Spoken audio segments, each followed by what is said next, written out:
Well, hello again everybody, and we're finally going to put this HMV radio back together again.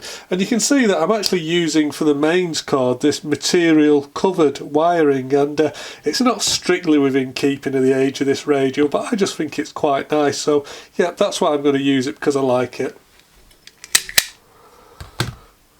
So just to give the cable a little bit of strain relief, I haven't done anything very exotic. I've just got a cable ties, because cable ties are wonderful. So I've just bound that around the cord and behind the framework of the transformer, and hopefully that should just keep everything in place for us.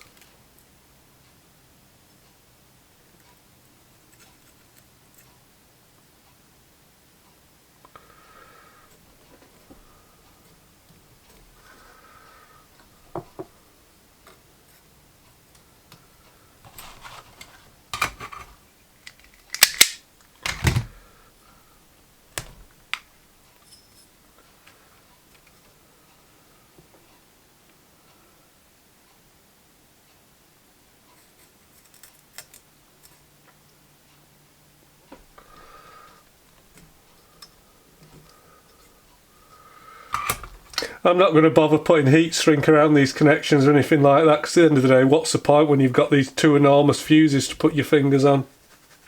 Now, when you're using this cloth covered wiring, a little bit of a tip: if you actually just put a bit of nail varnish on the cloth after you've trimmed it, it stops it unwrapping, because it'll keep unwrapping and make a mess. But if you just put some nail varnish on the end of it, it'll stop it unravelling.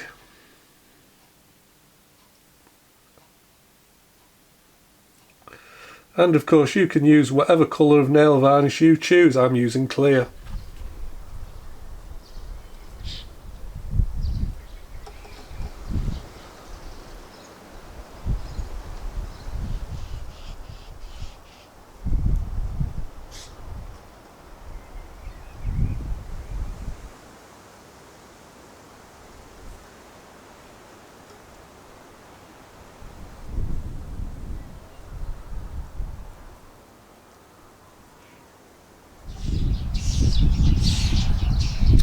So I've decided to film this outside, so I'm sorry there's a little bit of wind noise, probably quite a lot of wind noise, but having been cooped up for the best part of 12 months, it's nice to get outside, I'm sure you'll agree. So here is our newly varnished cabinet that's been done in Danish oil. Now I've got to take this bottom panel off because I didn't actually take this off before, so let's do that now.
Well, as you can see, we've come back inside for the very simple reason that it's pouring down outside. So you can see we've got the radio on the bench, and I was actually struggling to get this volume knob lined up because, as you saw previously, first of all I thought the shaft of the potentiometer was bent, which it was. We straightened that out, but it was still not going in, it was off to one side.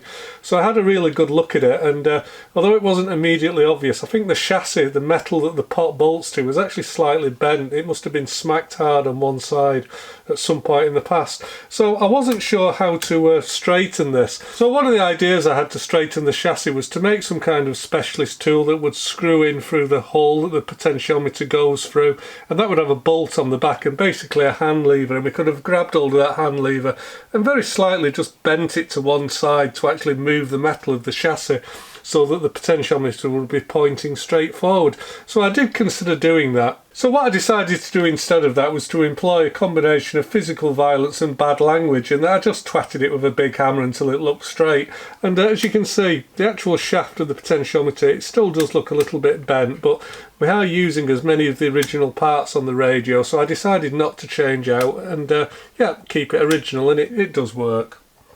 So what I'm doing now is very simply we're just putting the knobs back on it, having denobulated it at the start of the exercise, and I'm going to make some little felt washers. Those felt washers serve a couple of reasons really. I think one of the things they do is they actually stop the knob itself from scratching the back of the cabinet, but I think they also act to stop dust and dirt getting in and out through where the knob pokes through the hole in the chassis. And I think they also add some sound insulation so you don't get the out of phase noise from the speaker coming out from the hole at the front of the radio. That's my guess anyway. So I'm going to go ahead and I'm going to make some felt washers now. I'm sure some people make these very precisely. I don't.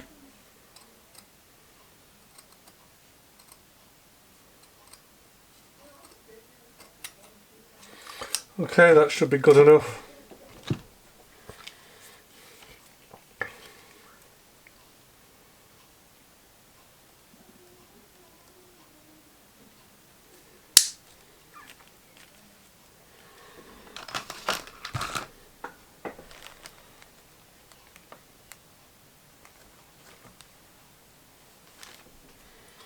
So that's going to be our wave band knob, which is going to go on there, and also our tuning knob.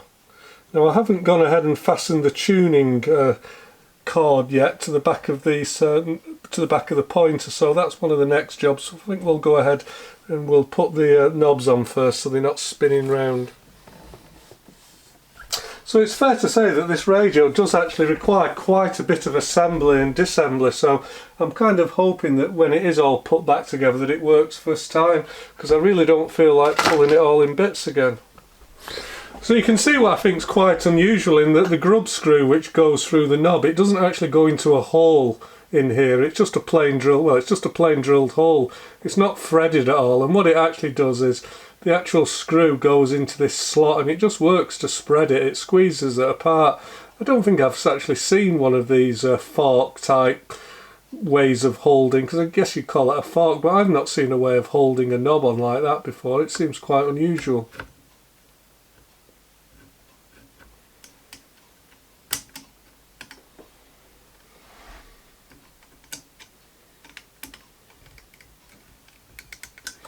Does seem to grab this so relatively securely. So now what we've got to do, we've got to join the dial cord onto this pointer mechanism here, so I've got to turn the radio over to do that. So I'm afraid I'm going to handhold the camera, but you can maybe see the dial cord there, and you can see it's between a couple of like brass strips, and those brass strips have got a screw on the top of them. So what we've got to do is got to make sure that the dial is set to one end, and also that the tuning gang is either fully open or fully closed, depending on which end you want to fasten it to. And in theory we just got to clamp that screw and it should grab hold of the cord, and then in theory that cord should drag the pointer backwards and forwards. So that's the idea anyway. Now I've just nipped that little screw up, which is just squeezing the dial cord between those two strips of brass, and hopefully that's got hold of it now. So is that going to move if I turn the tuning? Yeah, it is. Let me turn the radio over and I'll show you. I don't think I'm going to have the calibration correct for the radio. To be quite honest, I don't really care. There isn't any stations on here that line up with anything these days anyway, so it doesn't really matter. And there we go, we've got our dial card nicely centred, and it seems to be moving very nicely with this weighted flywheel. Well, I think we're pretty much ready to give this a quick test. Now, one thing I'm interested to see is how well this glass louvered front lights up.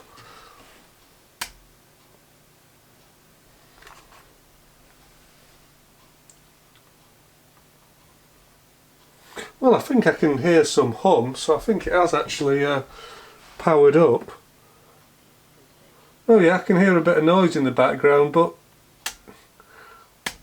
actually the illumination on this display is really poor. Now we've actually got 4 lamps in here, 1, 2, 3, 4, and the combined output of those 4 lamps seems to be about as good as a spastic firefly in a jam jar. It really is pretty poor, that.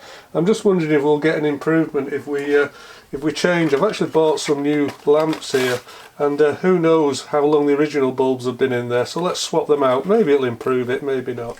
I guess we can do a comparison between a Chinesium branded lamp and one of the original dial lamps that's in here.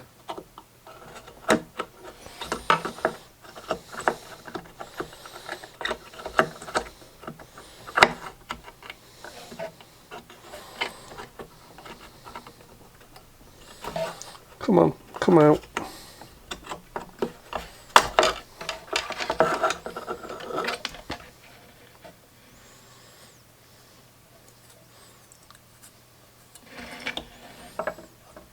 So the one on the left is the original lamp, and the one on the right is going to be a brand new one that we're going to put in. Let's give that a try.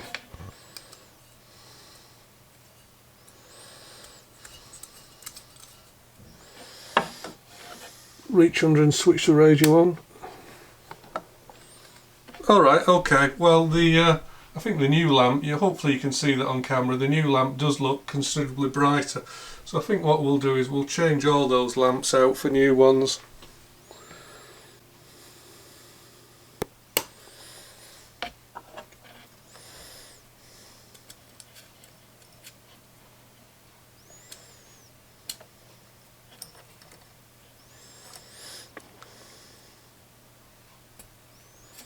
I do wonder how good a quality the replacement lamps will be and how long they will last. I would have my suspicions that they don't last as long as the original ones did.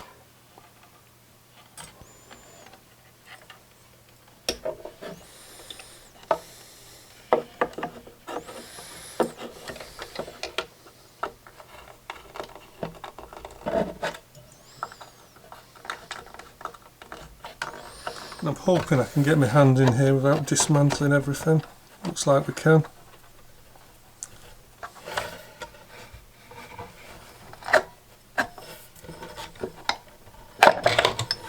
That one's a bit more tricky to get out with the rectifier valve being in there.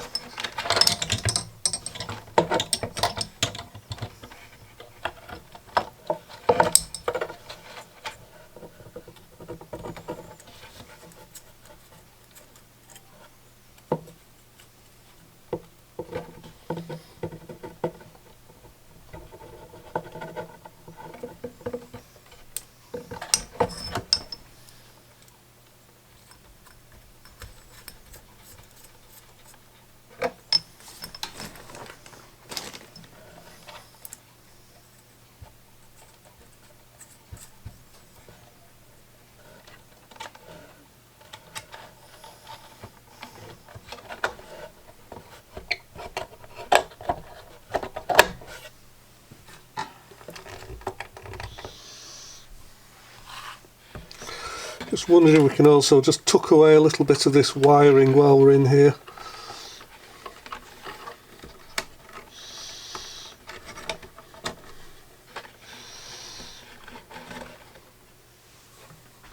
Okay, let's flip her over and do her again.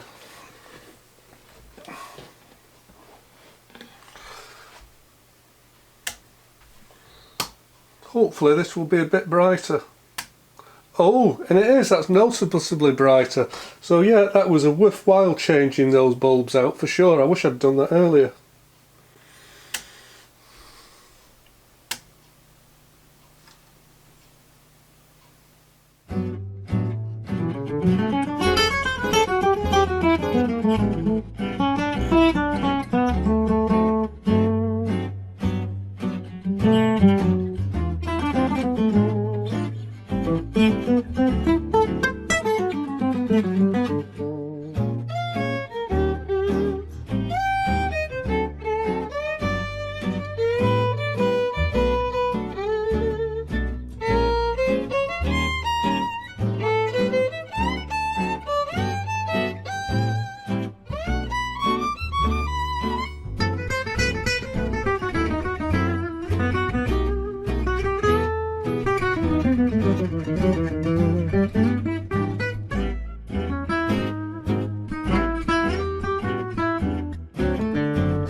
is a far, far better thing that I do than I have ever done.